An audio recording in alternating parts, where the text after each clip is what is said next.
What's going on, guys? Antonio here. Do me a favor, hit that thumbs up for me, and let's get into it. All right, so I done pulled up the Chartable here. I saw Shannon Sharpe had made a post, and he was congratulating his team for all the work that they do making Club Shay Shay. It was the number one podcast in the sports area, but now when he put the thing out, it was number in the overall podcast category on Apple. It was number 3, but as you can see here, it's come up even more. That Katt Williams interview is just breaking records. It's still trending on YouTube. Katt Williams interview in just a few days, it's already over 22 million views, and there's so many clips of it on the Shade Room, Boss Up, Hollywood Unlocked, DJ Academics. DJ Academics did a whole stream, and he was breaking this stuff down and different things. Katt Williams said, you see all these celebrities, you see Ice Cube and all the different comedians that Katt talked about. They're all talking about it. Everybody's making content. But I'm just looking at this. This is the Apple Podcast, United States of America, all podcasts. Like I said, Club Shay Shay was already the number one sports podcast before all this. So he was already number one in the sports category. But this is the all podcast category. So anything could be here. So Dark Down East, which is a true crime podcast, the New York Times, their podcast, The Daily, the Tara Lee Cobble, The Bible Recap. It's number 4, Dateline NBC from NBC News. It's number 5. So those are the top 5. And then you Crime Junkie. There's another true crime podcast. And then what's that? Huberman Lab at 7. The Bible in a Year from Mike Schmidt. And then Morbid, which is another true crimes podcast. And rounding out number 10 is New Heights with Jason and Travis Kelce, which is of course another sports podcast. And I think that podcast is only about a year old. That thing blew up really quick. So I listened to a couple of these sports podcasts, but man, this is like I said, Shannon Sharpe's podcast was already the number one sports podcast. But now it is number 2 overall, at least for this week. It's the charts. It fluctuates. If y'all stop listening, he'll drop back down. But at this very moment, this is live. He is the number 2 podcast in the entire United States. And you know, obviously he has some international listeners as well, but this is for the United States.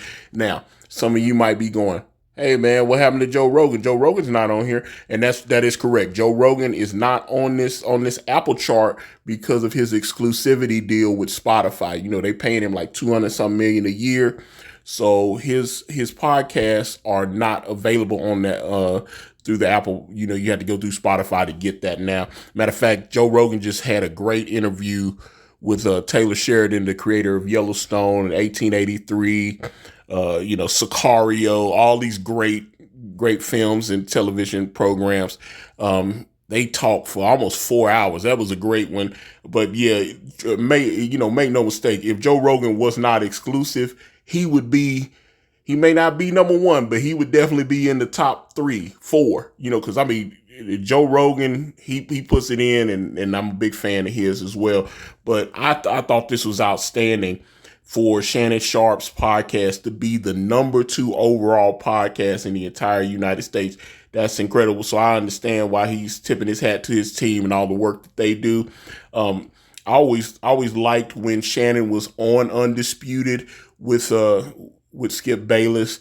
I saw like Skip Bayless was making $8 million a year. They were paying Shannon $3 million a year, and he had just signed a new contract extension when him and Skip started having some problems.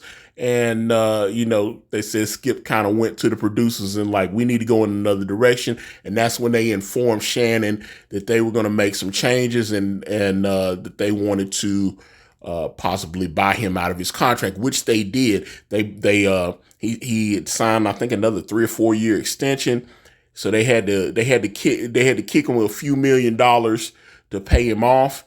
And part of his contract renegotiation when he closed, when they bought him out, was he negotiated with them to keep his Club Shay Shay podcast, because that's one of the things I wondered about. I was like, oh, when they created that content and they were syndicated, the podcast was being syndicated through Fox.